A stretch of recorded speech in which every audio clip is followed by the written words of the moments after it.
this being a Mohammedan majority people are there. So around 80 to 85% my patients are from the Mohammedans, Muslim community. Okay.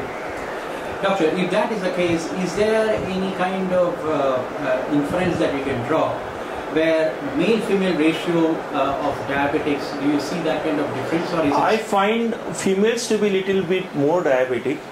Maybe because of their cultural systems, because they have to wear burqa, so they get deficient with vitamin D.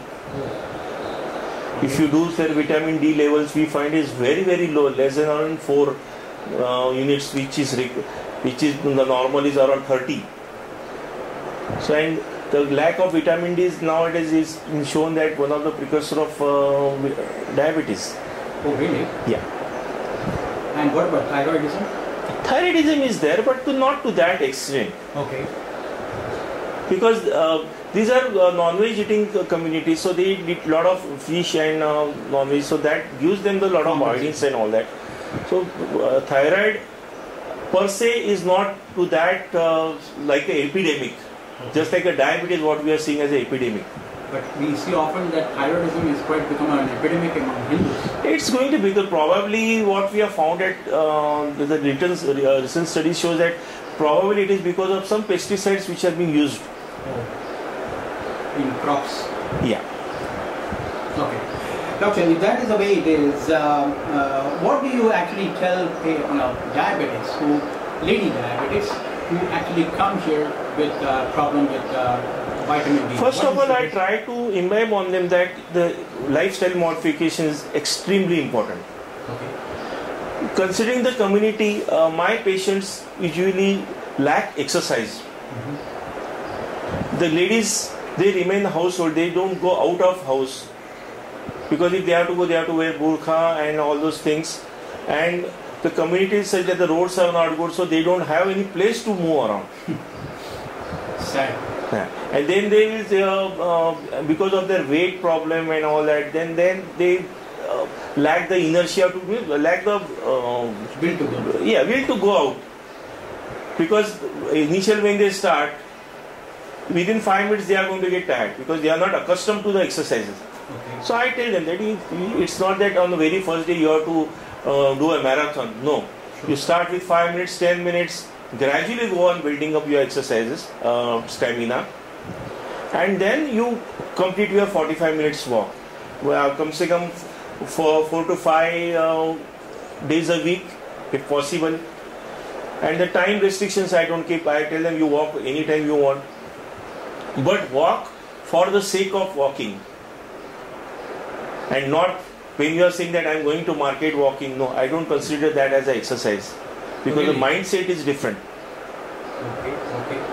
See, you can definitely find this difference. See, when you are walking, coming from, suppose you are going an office going person. Yes. You are coming from office, you are walking from the station to your home, which is around 15-20 minutes. Yes. The moment you come home, you feel tired. Yes. You have a cup of tea and go for a stall for 1 hour. You come back home, you will feel fresh. Okay. What so? It is just a 15 minutes walk and 1 hour walk. But the mindset is different. The mindset when you are going just for walking is a different. You are different types of thoughts in your mind, and you enjoy and you get pleasure out of that walking, and you don't feel tired. So you get a lot of benefit when you are going for a walk for the sake of walking. Okay. Doctor, there is also reports which say that functional exercises are as good as going to the gym. Now, when it comes to functional exercises, it essentially means without machines you do exercises. You walk, you run, you swim. Yeah, I recommend people not to go to. I don't say that don't go to gym. If it's possible, definitely go to gym. Okay. Because in gym, what happens when you see other person doing, you get boosted up. I can also do that. But when you are going on your own for walking, that is a self-motivation. It will definitely help you. And you did not go to. You need not jog. You have to just walk brisk. Okay. And what is the definition of brisk walk, if you ask me? It's like this. Suppose you are walking. So speed may be vary from person to person. Okay.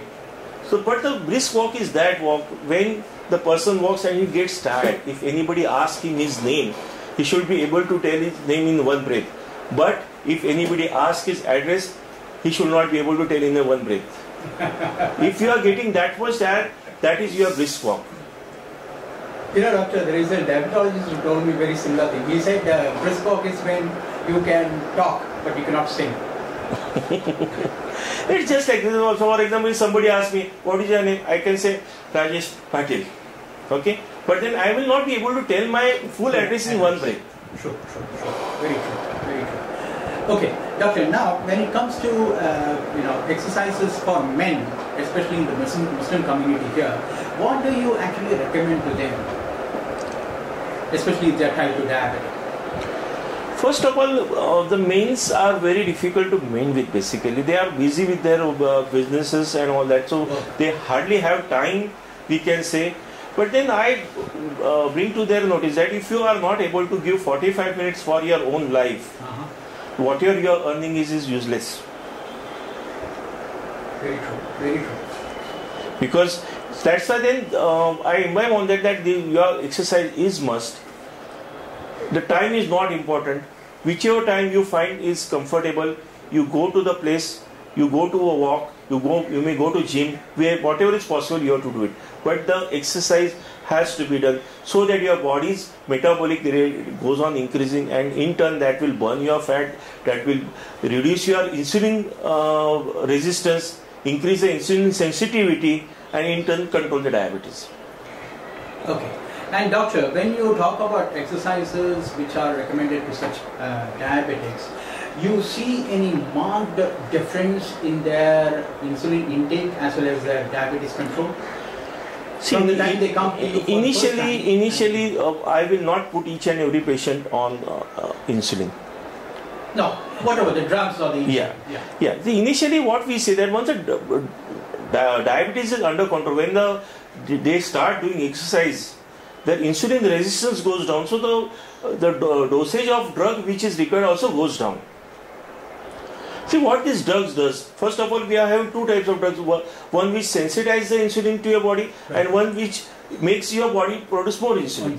Right. So initially the problem with the type 2 diabetes is the insulin sensitivity. Okay.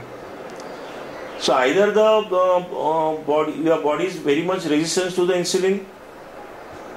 That is one of the main this thing, or it is a defective production, either of the thing. But initially the type 2 diabetes, particularly obese type of diabetes, it is more of an insulin resistance. Okay. So that insulin resistance decreases by sensitizing your body adipose tissue to the insulin, and that can happen only after doing exercises. And the medicine of course helps them, but like metformin, those medicines help to increase the sensitivity of the insulin. Sure. But then those also will reduce if your body itself start recognizing the insulin to that extent. An ideal patient of yours who has started to do exercises, what has been the reduction in the drug intake? I didn't get. See, this is one question we often get asked through emails. That if I actually start taking insulin drugs, diabetes drugs. If I start taking those drugs, how much will it come down if I start exercising? So is there any correlation that you find in practical terms, in one of your patients who has started to exercise, and how much is drug? I think 10 to 15% should be benefit. Okay. See, the aim of exercise is not drastically bringing down your sugar level, but it's to gradually increase the sensitivity of the. See, the exercise, what you say, suppose I exercise 1 hour, okay. The calories burned, you will regain as soon as you are eating. Correct. Very true. But by doing exercise, what happens? Your metabolic rate increases, which in turn gradually, continuously burns your energy. Sure. So that helps. Doctor, I'll ask you one tricky question which we often get asked. Is that in terms of type 2 diabetes, what happens is the insulin resistance is so much high. Even in case of type 1 diabetes also, because the insulin production is not there in the body, you have deficiency of insulin. Now, when you exercise, why do you need to take less insulin? See, when you exercise, you are increasing the sensitivity. of the insulin. Let me give you a simple example. Okay. Suppose the patient is having insulin resistance. A normal person is requiring 25 units of insulin for the daily metabolism. It's just an arbitrary figure I am giving. Yeah. Okay. So, and one more thing, it's 0.8 units per kg. That's the. No, I'm just giving an arbitrary figure. The dose will vary from person to person. It's just like my shirt and your shirt size is different. Sure. So same for every person, the dose is different. Sure. And it is to be determined what is your type of exercise and what is the work, how much you eat, what is your diet intake, whether veg, non-veg. All this does matter when you are prescribing insulin. Sure. So it is very difficult to categorize or say statistically that this will be the dose for this person. No, it is always a trial and error. Sure. Okay. So what I was telling that suppose a normal person is requiring around 25 units of insulin per day. Okay, and the type 2 person, his insulin requirement is around 50 units. Okay. Now he is not taking insulin from outside. Let us assume it is the own pancreas are producing. Okay. So when he starts doing exercise, that when the insulin sensitivity comes back, that 50 units he may require 40 units, he may require 35 units, and gradually if he is able to bring down the insulin sensitivity to normal level, then probably 25 units will be sufficient for him for his daily requirement. Okay. So this is the way how the exercise helps you by decreasing the requirement of insulin produced by your body. When I am saying 25 and 50 units, it's not the external insulin which are supposed to be given from outside, but it's your own body's pancreas beta cells which are producing this insulin.